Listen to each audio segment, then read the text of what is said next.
Welcome to our very first Q&A sit down YouTube video. I'm really glad you guys are here and let's get started. I'm going to have a scroll down. I'm going to try and answer as many as I can. I'm going to try and not repeat myself. And if you watch closely in the background, all 4 dogs are here, so they will make appearances. So question number 1 is a really good one. How do you start recall? How do you start engagement outdoors if your dog currently has nothing to do with you when you go outside? And my biggest recall tip is stop focusing on the recall part and start focusing on the engagement part. So you want to go somewhere where it's really boring and play games and engagement games with your dog.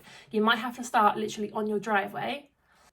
Take them on a long line and just start playing loads and loads of engagement games with your dog. Stop focusing on the recall part. Honestly, the answer to everything outdoors is engagement games. Build your dog's drive, build their engagement with you. If you build up their drive, that engagement will come naturally. So when I say build up their drive, I mean things like hand feeding, finding like an ultimate amazing toy. So all the training that you do indoors, you need to start doing it outdoors as well. And time and patience is the biggest thing as well. If you're doing it for a couple of minutes and giving up, your dog's going to get bored, you're going to get bored, you give up. So what is my favourite trick that I have taught Ada? And I actually think it's probably going to be sit pretty. I think it's the cutest trick ever. Now, we've had a lot of questions about reactivity, how to fix it, what can you do about it? And obviously reactivity, it comes down to a lot of things. So first of all, why are they being reactive? Are they aggressive reactive? Are they friendly reactive? Are they frustration-based reactive? Are they scared reactive? All these things really matter because depending on what it is, depends on how you're going to fix it. But the biggest tip I can give you about reactivity is do not let your dog fixate on anything. So what I say, so to give you an example, right now, let's say we're with Minnie, and Minnie suddenly clocks on something out the window. So she goes, so stare. And if you let your dog sit and fixate and stare out the window, they're going to get built up, built up, built up. Think of them like a coiled spring, and they are coiling up, ready to go. And you do not stop that spring from coiling. They go. Let your dog look at the trigger and then be like, whoa, Minnie, come here, do your training, whatever you want to do. And if you are too close, that doesn't work and you can't pull their attention away after a second of looking at it, you're too close. The biggest mistake people make with reactivity is then avoiding things and avoiding triggers. Don't avoid things, but let your dog look at trigger, come back to you, look at trigger, come back to you. Stop letting them stare at the trigger. Biggest tip I can give you. And then the other really important thing to cover is if you've got a friendly reactive dog. So when I say friendly reactive, I normally mean like puppies or Bailey who are desperate to say hello to people and start lunging and like getting frustrated because they can't see them. So it is also a form of frustration-based reactivity. With that, you want to be doing a lot of neutrality work. So you want to be doing a lot of going to Pets at Home, going to the car park, going to Sainsbury's car park, and doing a lot of work on engagement games with you and making yourself more exciting than saying hello to everyone. And stop letting your dog say hello to everyone. That's not going to help you. What to do if your puppy is still biting you and they are 6-7 months old? Is that normal? Will it stop when their teeth come out? So puppy biting when they're really little is quite a natural behaviour. The way dogs learn about the world is by mouthing, is by teething. But it's not appropriate for your dog to be chewing on you. So straight away from the get-go, I normally say give them alternative things to chew. So make sure they've got toys, chews, appropriate things. But don't let them chew you. So if they're chewing you, get up, walk away. Chewing means interaction stops. Now, if you've got a dog who is that age and they're still chewing, I'll be honest with you, by 7 months, they probably should have all their adult teeth. I wouldn't imagine it's a teething problem. It's probably a learnt behaviour. So your dog has learned that chewing on you is really fun. You normally squeal. You probably kind of wrestle back without meaning to. And it's a good game for them. And the best thing you can do, stop interacting with your dog when they're doing it and give them an alternative behaviour. So Bailey very occasionally will start mouthing at us. And if he does, we just give him a toy or we stop interacting with him and that's that. It's enough. How do I always have loads of content ideas and how do I kind of do it all? Because I know a lot of you guys are trying to be content creators or kind of baby content creators. So I thought it might be helpful to talk about. So I am a lists girly. Number one thing to know about me is everything in my notes is a list. So today I've had to film 5 videos and I've had it in my list and I wrote it down yesterday. I do a lot of filming in advance and I will edit it in advance and have it ready to go in my drafts. And I just film day-to-day life things. So I will film me going for a walk with my dogs. I will film the things that you guys like to see. And if something does well, I will continue filming it.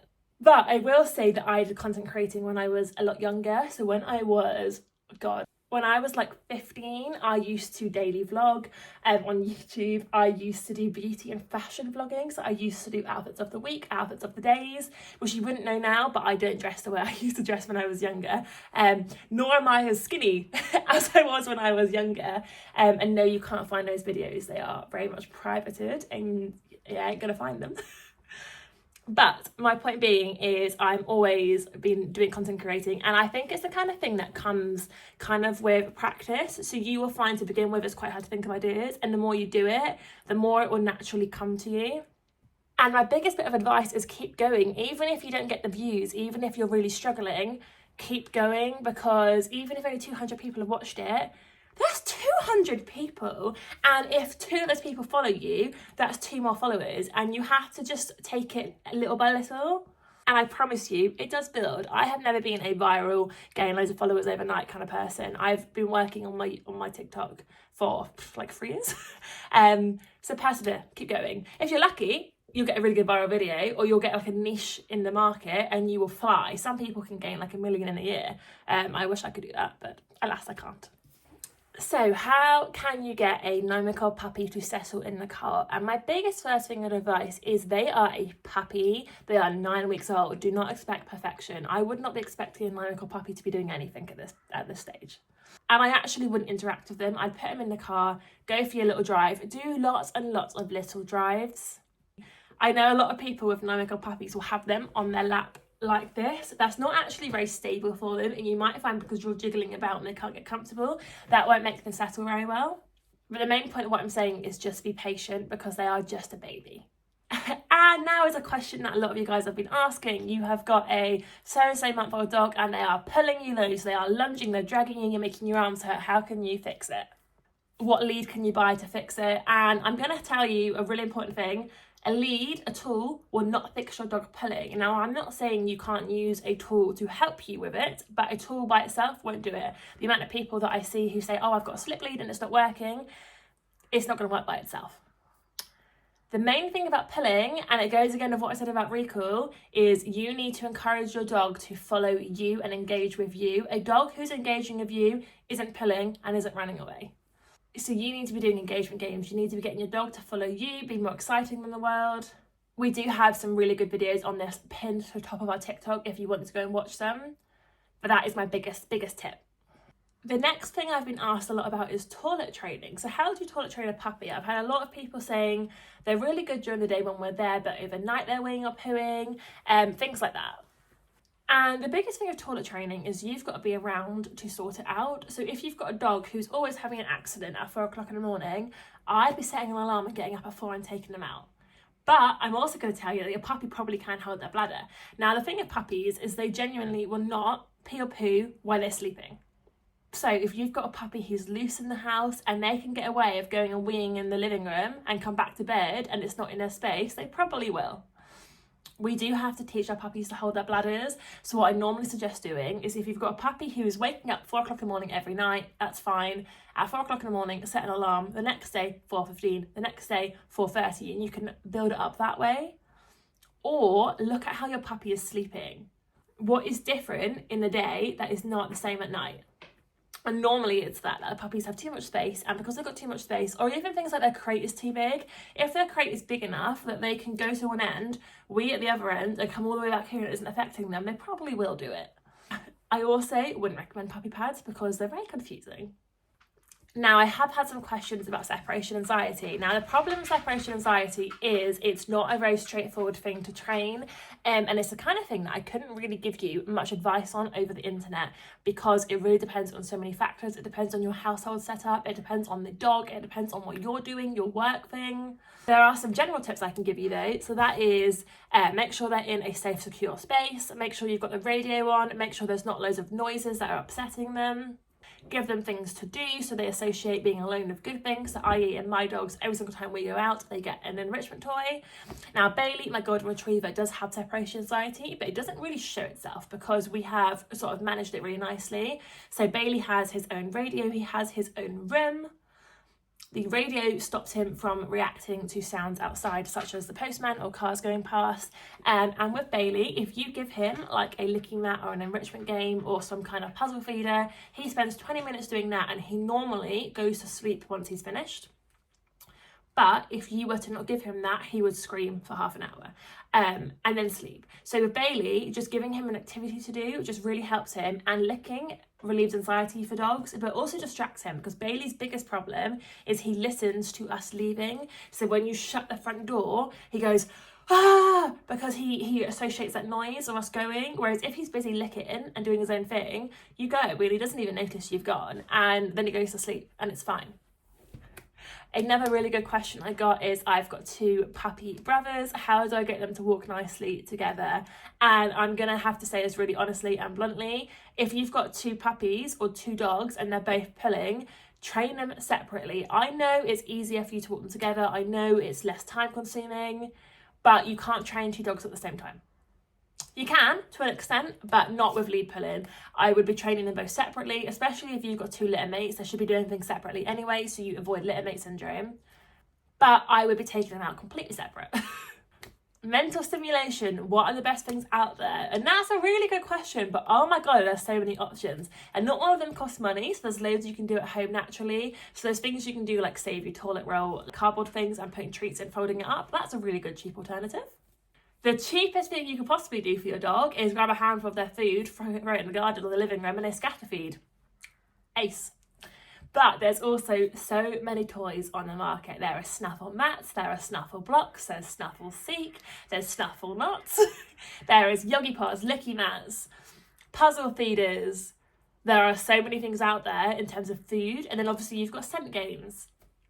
You've got things like doing gun dog training if you've got a gun dog, which is where you sit them up, you throw something out, then you send them for it. Not the same thing as just lobbing a toy over and over, by the way. With collies, you've got herding games. There are so many things out there, and the biggest thing I can suggest to you is find somebody to follow online who has a breed similar to yours and see what they do with theirs, especially if they do things like daily vlogging, because it's so interesting to watch. What breed would you get that I haven't owned before? So what breeds are on my list that I would really like? So I have a couple. I would really like a flat-coated retriever, on the basis that I've had a Labrador, I've had a Golden, and I can't see a day where Chris will get another Golden, because Bailey is everything to Chris, and I can't imagine him wanting to replace him. I can't see that happening. And the same as that Ada means the world to me, so I can't see myself having another black lab, because it wouldn't be Ada. So I can kind of see us ending up with like a flat-coated retriever, because they're somewhere in between and it's a little bit different. I'm not saying I won't own a lab again, but I think I probably wouldn't own a lab next, or at least I would own like a fox red or something different. In terms of something completely different, I would love a Dalmatian. I'd also love a Great Dane. Both of those breeds aren't breeds that I probably could have though. Great Danes are too big. Their lifespan is so short. You couldn't really go camping with a Great Dane. I mean, you could, but we might struggle. And I love Dalmatians, but I do know they're quite nutty. But I would love one. I would love a Dalmatian. I think they're really ace. Another question I get asked a lot is jumping up. So how do you stop your dog from jumping up at you? And the biggest thing about jumping up is your dog's doing it for a reason, because they're getting attention. So stop giving your dog attention when they do it. Practice 4 paws on the floor. I.e. then, Joe jumped up and I stroked him. No wonder he does it all the time. That's my own fault. But practice 4 paws on the floor and give your dog an alternative behaviour. So rather than just pushing him off me, it's not going to work, he comes back. Actually, give him something he can do, i.e. ask him for a sit, ask him for a down, ask him for a place command. And then once he's doing that, then he can get the fuss. Bailey? Bells? We're squeaking. Another really good question I've been asked recently is, what feed do I feed my dogs? And what do I think about raw cooked kibble?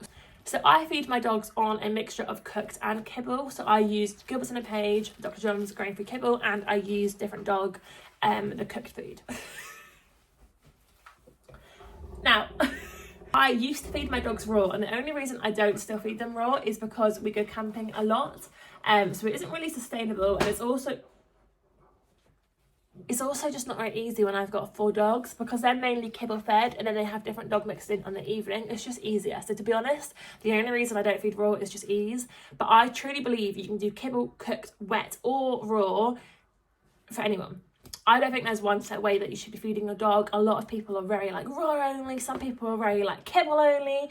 Do what works best for you and your dog, as long as it is a balanced, decent food. And when I say that, I mean raw should be 80-10-10. It shouldn't be all muscle, it shouldn't be all offal. You know, there is a balance you're supposed to do. But yeah, mine are uncooked and kibble. Is using a whistle worth it for a recall? 100% yes. So if you're in a big field, a whistle is a really clear signal to your dog. That means come back. You talk to your dogs all the time. If you're like me, you talk to your dogs all the time. And the issue of talking to your dogs all the time is sometimes they drown it out and they don't necessarily respond when you give them commands. A whistle is just such a clear command. It is so, this means come back. And how do you introduce it? So for me personally, what I do is I call my dogs, I'd be like, Joey, and then I'd go pip, pip, pip, and then I'd reward him, and eventually I'd phase out the Joey, and he'd be like, well, okay, coming back. Or I will sit him up, tell him to stay, come back, do the whistle, he comes back, and he's associating that coming back to me is the whistle. So are we going to get another dog anytime soon? And the answer to that is no. If I was going to add another animal to my household, it would be a horse, and that is the only animal I will probably add to our household for a very long time. As you guys know, I've got 4 dogs, 3 cats, and I've got 2 small animal cages. I will not have any more than 2 small animal cages. If one of those small animals passes away, I will get another small animal to go into it, another rescue, but that's it small animal wise. Dog wise, I will never have more than 4. I probably won't ever have 4 again. I, in an ideal world, would go down to 2 because I'm getting older. I'm 28 soon. And obviously in long-term goals, we'll probably start a family when we're in our 30s, early 30s. With that being said, we probably won't be getting any puppies, and we will just be downsizing our animal clan a little bit. We've got a 3 cat. I don't ever intend on having more than 3. But again, if a cat passed away, I would probably get a 3rd cat. And yeah, the only other animal that I would add in is a horse at the minute, and I really miss having horses. I am desperate for a horse. I am currently looking at a horse, but I probably won't do it. I do really miss the routine of it. For those who've had horses, at the minute, because I'm self-employed, I can get up at whatever time I want and work into the evening if I want to, and I don't really have a routine. A lot of the days I work from home, I don't have to leave the house apart from walking this lot. And I do think for my mental health, having a horse would really benefit me, because I have to go up to the yard in the morning and I have to go up in the afternoon, and it will push me to go out more. But will I do it? Who knows? Will I ever breed Minnie again? No, she's spayed. So no, I absolutely won't. All of my dogs are castrated or neutered. Well, Joey's chemically castrated, but no, we don't have any dogs who are available for breeding, nor would I do it again. Will I have puppies again in the future? I would adore to have a Labrador litter at some point in my life, because that was actually, I originally wanted puppies from Ada, and the only reason I didn't have puppies from Ada is because she's vet reactive, so it wouldn't have worked. Advice on dogs with sensitive stomachs. So I'm going to tell you something here that will change your world.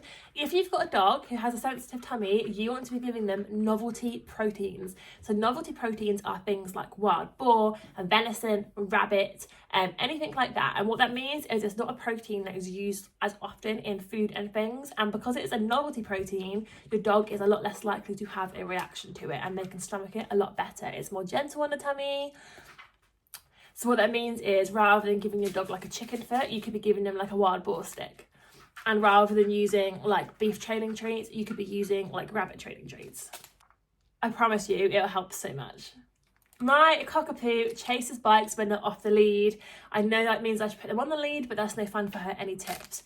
So if your dog is chasing things when they're out about, you've got to think, why are they chasing that? And that is probably, if you've got a cockapoo, down to the cocker.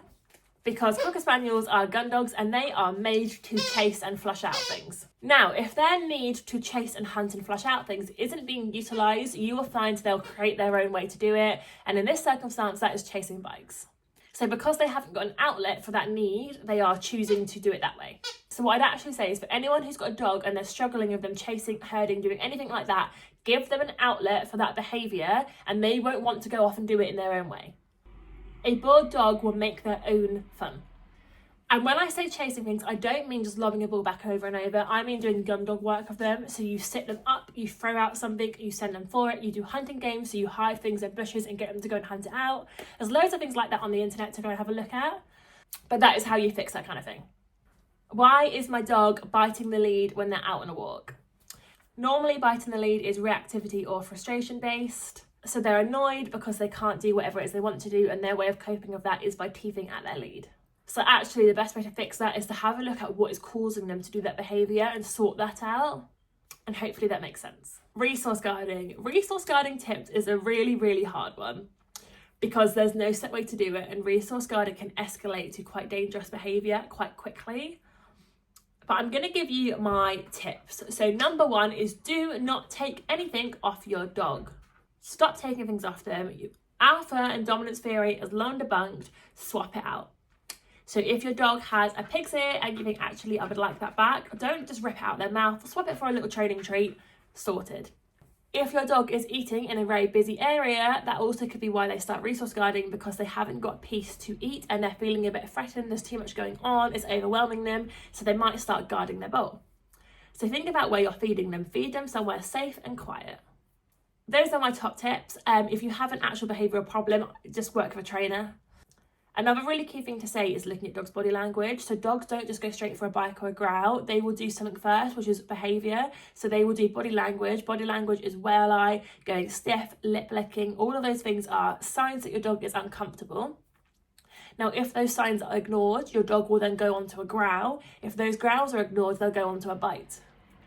The worst thing you can do is tell your dog off for growling, because they learn that growling, you're not listening to them. So they'll stop growling and then they'll go straight for the bite. We want our dogs to show all of those warning signs. It is very helpful if Mr. Bailey goes stiff, because I say, oh, he's going to resource guard, and I can go off and get my training treats and swap out whatever it is that he's about to have a meltdown about. If I was to ignore him going stiff, he would then start growling. If I ignore the growl, oh, look, I've been bitten. Listen to your dog's body cues. Why is my dog reactive? So why is Ada reactive? So with Ada, we have to look at the bigger picture. So she's not just reactive from one little incident. It starts off with genetics and it starts off with early socialization. When I picked her up at 9 weeks old, she was terrified hiding behind a curtain. That was red flag number one. Now, I did go visit Ada when she was 5 weeks old and she wasn't like that. So whether she just wasn't socialised or whether something happened, I don't know. Her breeders were lovely. I don't think they did anything. But she was a nervous puppy when I picked her up.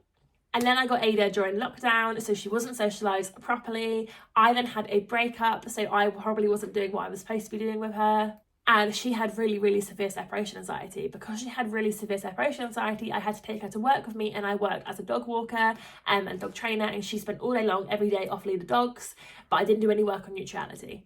She then had an emergency operation twice within a week. So one was her tail, one was because she ate something dodgy.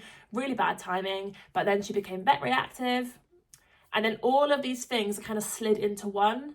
And she ended up being quite reactive. Now with Ada, she's not nasty at all. She wouldn't hurt anyone. She's just real got a problem with dogs running up into her space. She's actually incredibly good. I use her as a stooge dog. I use her as a working dog. I take her to crafts and things like that. I do have dreams of her being an assistance dog because she is amazing and she does DPT on me. Amazing dog. But she's got a real issue with dogs who run up to her in her space. So I haven't made her an assistance dog because of that. But I have dreams of it. In terms of how did I fix it, like I've said about today, all the little tips I said, all those things are why. But with Ada, it was mainly obedience and building up our engagement, building up our relationship, all that kind of thing. I'm adopting an 8-year-old dog. What kind of things can I do? So I'm going to use Bailey as an example. So when we got Bailey, he was 4.5. So what can you do with a dog that you haven't had their whole life? Where do you start? And the first thing I'd say is get the dog and see what they're like. Also, it's really important to give them a settle-in period. They say it takes 3 months for your dog to truly settle in and really show themselves. It takes 3 days for them just to calm down from the kennel environment. And it normally takes 3 weeks for the problems to arise. So what I would say is when they arrive, be really patient with them. Don't take them anywhere for a few days. Let them calm down, let them settle in, and just watch them closely. See which issues you might have.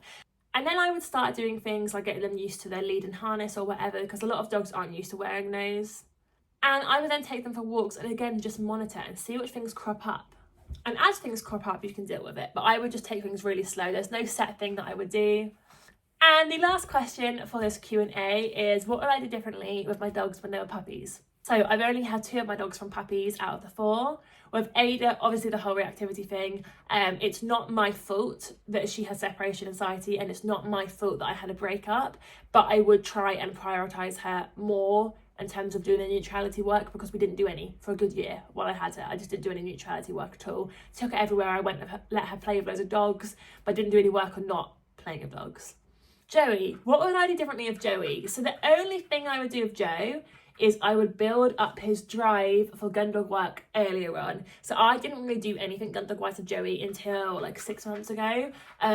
So he won't ever be what I would like him to be gun dog wise, because I didn't build up his drive for it. That was purely because I was doing gun dog stuff with Ada and I wasn't interested in doing it with Joey. But now looking back, I would do that.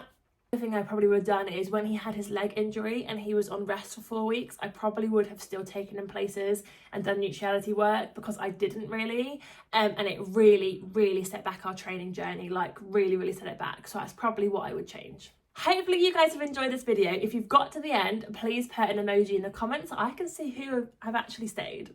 And if you have any other YouTube videos you would like me to do, please put them below. Goodbye.